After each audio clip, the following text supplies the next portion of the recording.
बस रात फोटो ना खींच। अरे बस बनाओ वीडियो बस।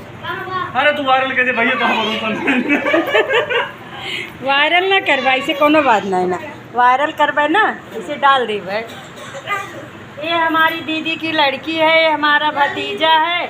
आप लोग देखिए, हमारी भाभी है, सुरती उड़ती खा रही है।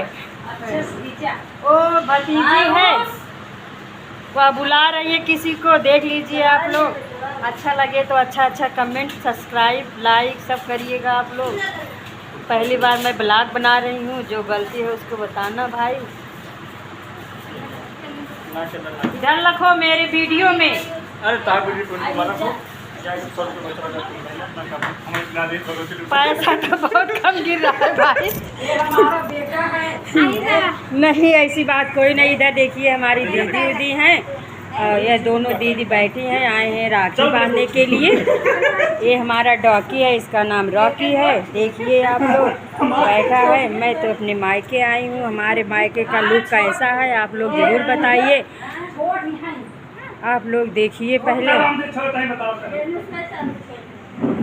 आप सब देख लीजिए प्लीज़। आप बताइए, कमेंट जरूर करिएगा आप लोग। ये हमारी छोटी वाली भाभी हैं, ये हमारे मायके का घर है। छोटी भाभी है। क्या बताएं।